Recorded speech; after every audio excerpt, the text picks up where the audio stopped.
വിളിക്കപ്പെട്ടവർക്കൊക്കെയും അവൻ്റെ നിയോഗ വഴിയിലൂടെ നടക്കാതിരിക്കാനാവില്ല. അവൻ്റെ നിയോഗ വഴിയിലൂടെ നടന്ന യേശുവിൻ്റെ 12 സ്ലീഹന്മാരിൽ ഒരുവനാണ് ദിദിമോസ് എന്ന് വിളിക്കപ്പെടുന്ന വിശുദ്ധ തോമ.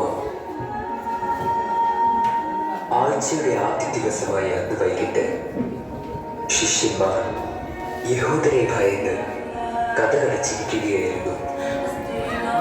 യേശു വന്ന് അവരുടെ മധ്യത്തിൽ നിന്നുകൊണ്ട് അവരോട് പറഞ്ഞു, നിങ്ങൾക്ക് സമാധാനം.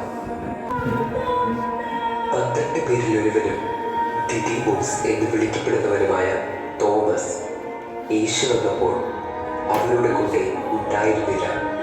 അതുകൊണ്ട് മറ്റു ശിഷ്യന്മാർ അവരോട് പറഞ്ഞു, ഞങ്ങൾ കർത്താവിനെ കണ്ടു.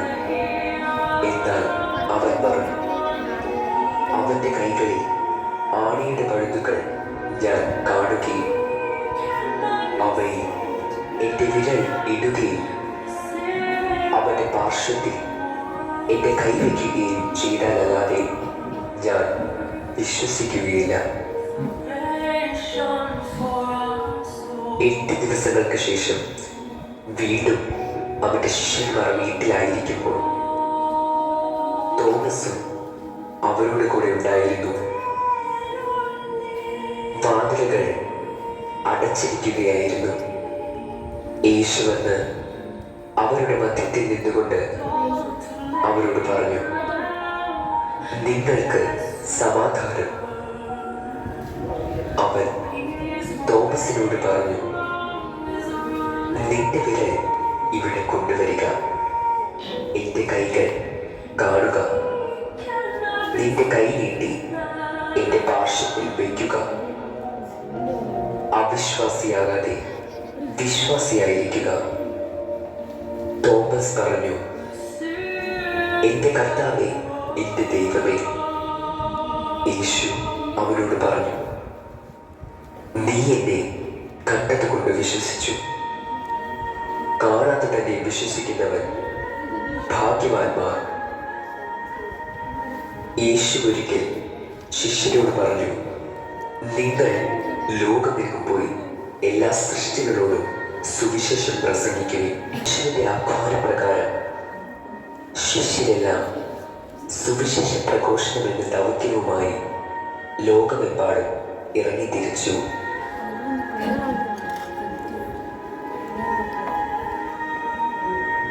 AD 52 ജെറുസലേമിൽ നിന്നും അദ്ദേഹം ദക്ഷിണ ഭാരതത്തിലേക്ക് വന്നതായി ചരിത്രം സാക്ഷ്യപ്പെടുത്തുന്നു.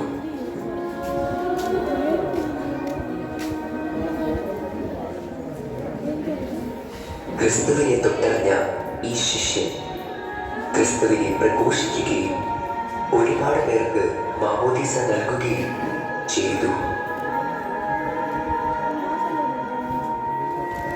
അങ്ങനെ അദ്ദേഹം 7 പള്ളികൾ സ്ഥാപിക്കുകയും ചെയ്തു.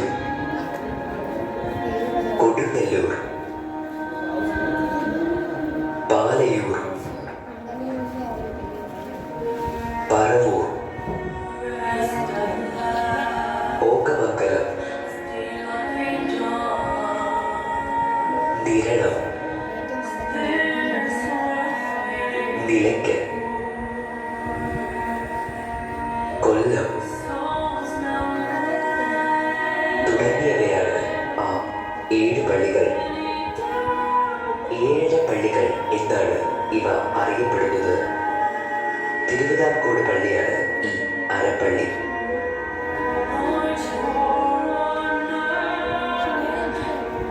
തോമാശ്ലീഹായുടെ പാദസ്പർശത്താൽ അനുഗ്രഹീതമായ വലിയൊരു തീർത്ഥാടന കേന്ദ്രമാണ് മലയാറ്റൂർ. വലിയ നോമ്പുകാലത്തും തുടർന്ന് പൊതു ഞായറാഴ്ചയും ഈ പുണ്യമലയിലേക്ക് ഭക്തജന പ്രവാഹമാണ്. മലബാറിലുള്ള തൻ്റെ പ്രേക്ഷക പ്രവർത്തനങ്ങൾക്ക് ശേഷം അദ്ദേഹം തമിഴ്നാട്ടിലെ മൈലാപ്പൂർ എന്ന പ്രദേശത്തേക്ക് പലായനം ചെയ്തു. അവിടെ അദ്ദേഹം ജനങ്ങളെ പഠിപ്പിക്കുകയും രോഗികളെ സുഖപ്പെടുത്തുകയും അത്ഭുത പ്രവർത്തനങ്ങൾ ചെയ്യുകയും ചെയ്തു.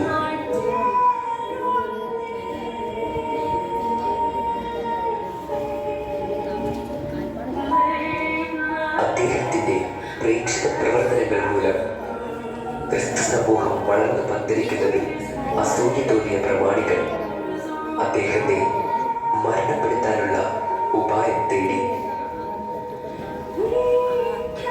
ഇവരിൽ നിന്നും രക്ഷ നേടുന്നതിനായി അദ്ദേഹം ഒരു ഗുഹയ്ക്കുള്ളിൽ അഭയം പ്രാപിച്ചു.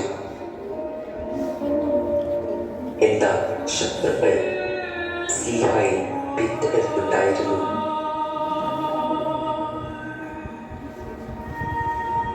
AD 72 ജൂലൈ 3 പ്രാർത്ഥനയിൽ മുഴുകിയിരിക്കുകയായിരുന്ന സ്ലീഹായെ ശത്രുക്കൾ പിന്നിൽ നിന്ന് കുന്തം കൊണ്ട് കുത്തി കൊലപ്പെടുത്തി. നമുക്കും അവരോട് കൂടി പോയി മരിക്കാം എന്ന ഒറ്റ വാചകത്തിലൂടെ ക്രിസ്തു ശിഷ്യർക്കിടയിൽ ധീരതയുടെ പര്യായമായി തീർന്ന വിശുദ്ധ വ്യക്തിത്വമാണ് മാർ തോമസ് ലീഹ. മാർ തോമസ് ലീഹായെ പോലെ നമുക്കും നമ്മുടെ വിശ്വാസം കാത്തു സംരക്ഷിക്കാം. നന്ദി.